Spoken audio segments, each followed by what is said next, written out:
Hello from the studio in Nitro, West Virginia. This is Unreasonable. It's a podcast about West Virginia University basketball. I'm Josh Witt. That was the 14th game of the season for West Virginia University basketball. It was in Houston, Texas against the Houston Cougars. And ouch. Ouch from a production standpoint. Let's not even talk about basketball. At a minimum, in the year of our Lord 2023, I want to know what the score is. And we didn't have a score on the screen until the second TV timeout. So 8 minutes into the game, you're watching a game. The announcers are not talking about the score really. And I mean, you know, you're watching it and you know West Virginia's losing, right? But it's not on the screen. You pay extra for ESPN Plus and Big 12 now. That was a 34-point loss. Couldn't see the score for the first 8 minutes of the game, and West Virginia never had a chance in this one. And that's in less than a calendar year, less than 12 months, that's two 34-point losses. And I was in the house for one of them. They were both in the state of Texas. Last year, it was in Austin. That game in Austin was over sometime in the first half. And it was the same here. And in this one, you know, a different cast of characters. And in this one, West Virginia offensively, they were trying to do the same stuff over and over. And they were expecting to get a different result. I think the word insanity comes into play when you say a phrase like that. But the pick and rolls went nowhere. Houston smothered that. West Virginia could not make them pay for the double team on the pick and roll. And they kept trying. And sometimes when it was, I'm air quoting, working, it involved a skip pass to Quinn Slazinski, who was open. This was an open shot that he was getting multiple times. He was the only one getting a good shot, and he missed almost all of them. And that's unfortunate. But against an aggressive defense, you have to be aggressive. And West Virginia offensively, I would argue, outside of a little bit in the second half, was not aggressive offensively. They got bullied by that Houston defense. Everything West Virginia got was contested, or it was far away from the basket, or both. It was contested and far away from the basket. A lot of isolation against an aggressive defense, and you saw how that went with Noah and with Raekwon. It went poorly, and they finally started getting it close to the basket in the second half. A lot of personnel changes, a lot of Kobe and Seth together, a lot of Pat Sumnick in the second half. Seth Wilson was getting to the basket, did not have that on my bingo card, getting it to Pat Sumnick. Pat Sumnick, his second game in a row, the only guy really who wasn't getting pushed around and is playing the part. You know, some of this is just body language of that guy's playing the part. Pat Sumnick got called for a foul. He didn't think he fouled the guy, or it doesn't matter. But he stared down the guy, the Houston guy, who was laying on the ground. And West Virginia was down 30 plus at that point. Now, that's kind of weird, but also it's a body language thing of like Pat Sumnick is presenting himself different than everybody else on WVU's team. Everyone. And so it stands out as far as performance, and it just stands out body language.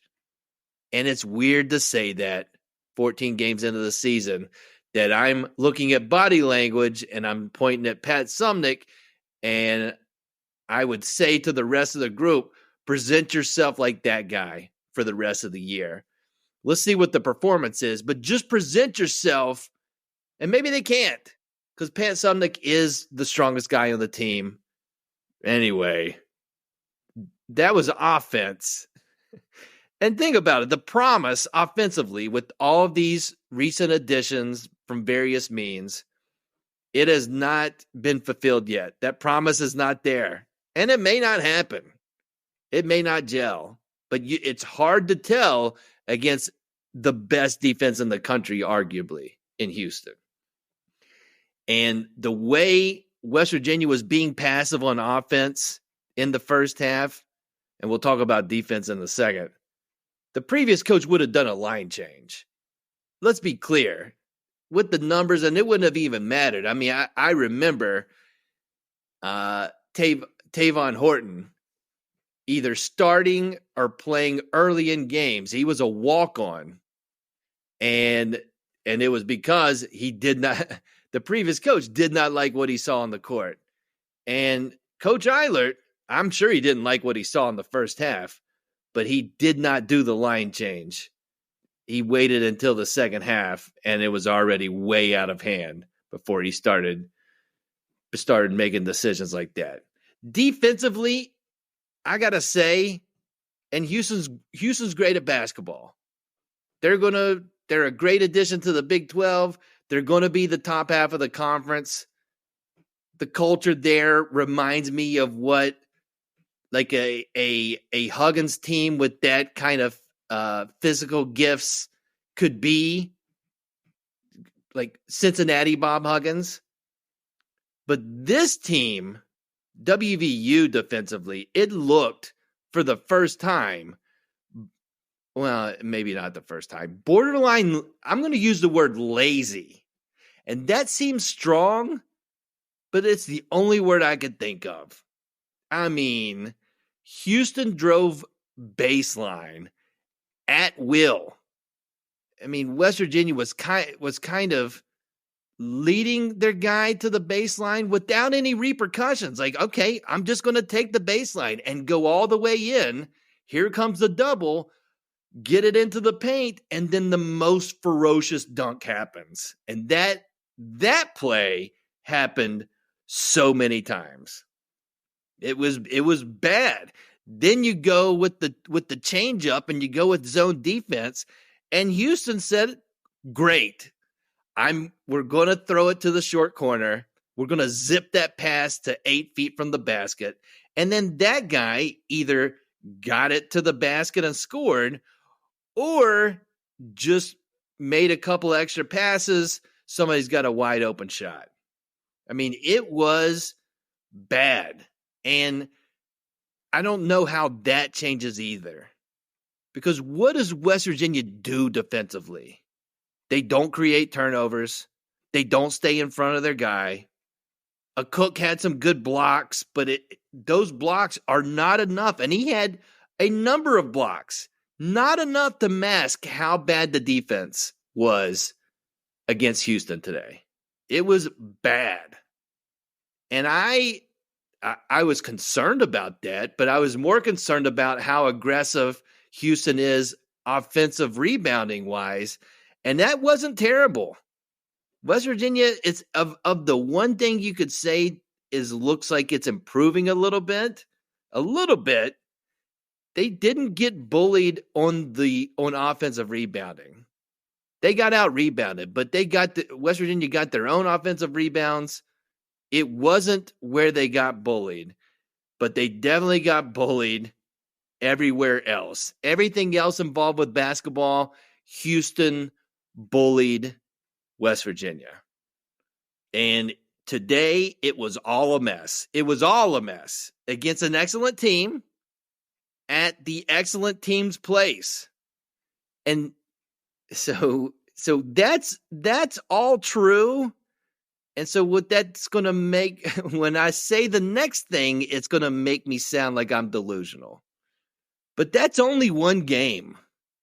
West Virginia, yes, they are, the hole is getting deeper. They're now 5 wins, 9 losses, but they're only 0-1 in the Big 12. That's the last time, hopefully, West Virginia sees Houston. And the next 2 games are at home, and they're against the Kansas State team that's won 11 games, 4 of those 11 games they've won in overtime.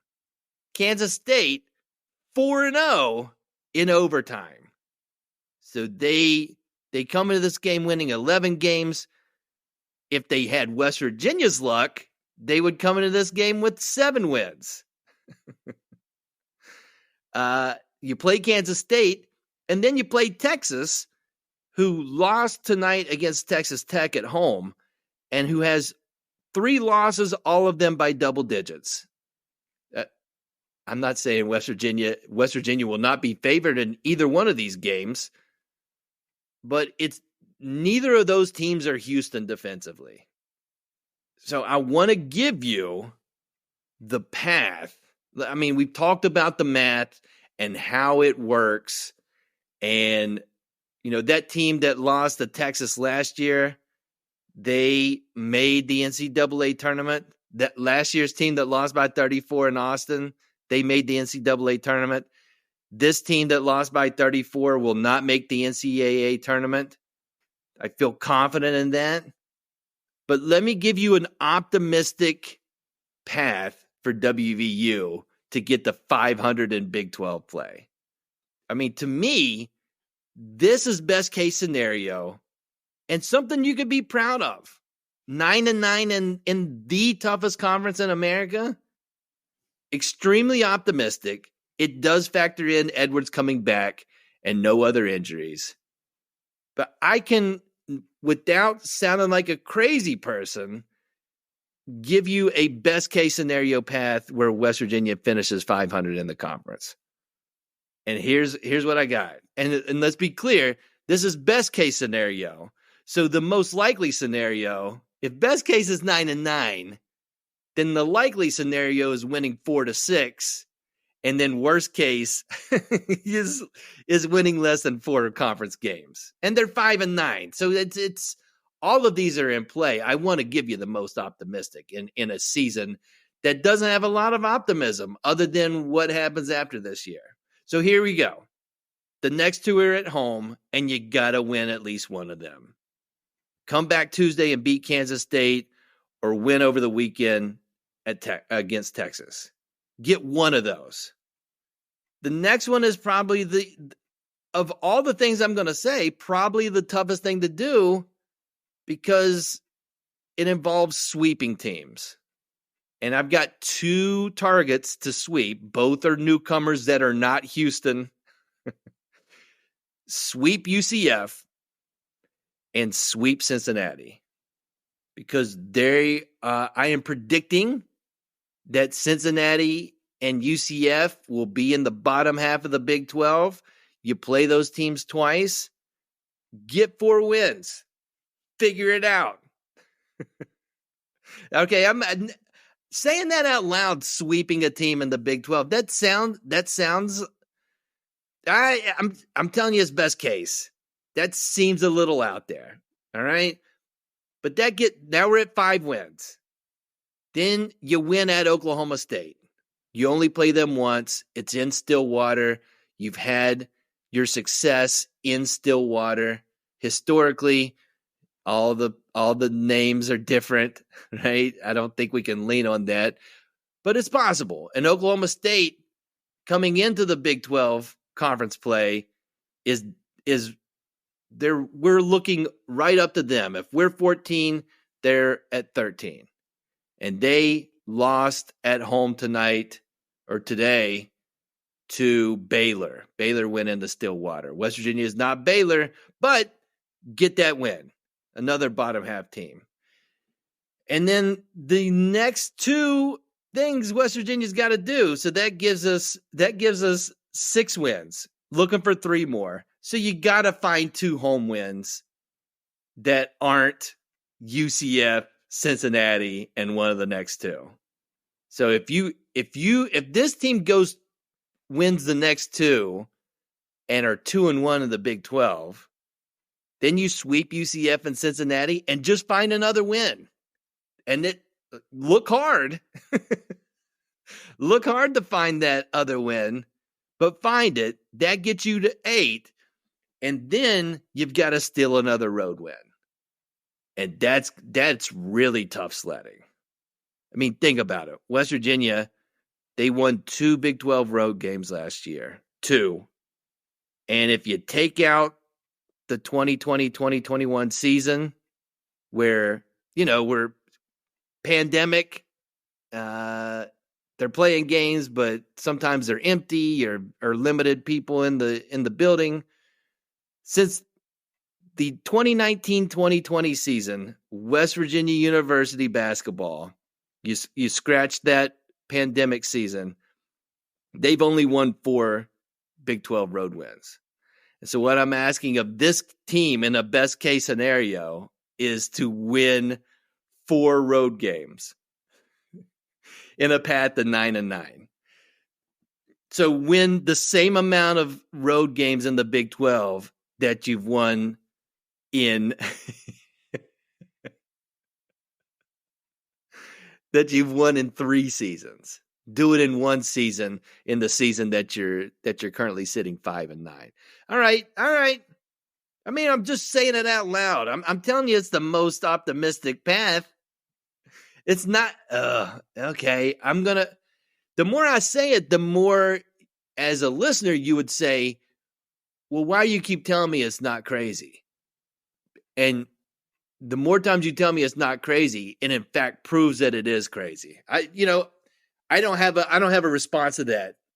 I'm just that's what I have in my head. So in the packages, in the Big 12 packages, the top of the line is what I've just described, a path to 9-9.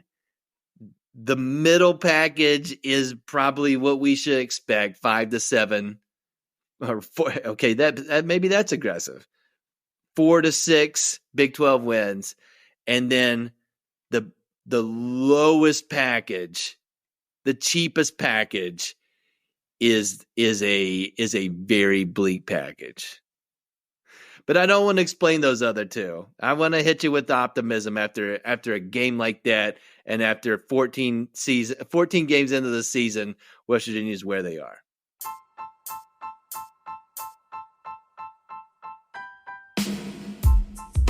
Unreasonable Doubt is under the Smoking Musket umbrella. There's another podcast under the Smoking Musket umbrella, West by Pod.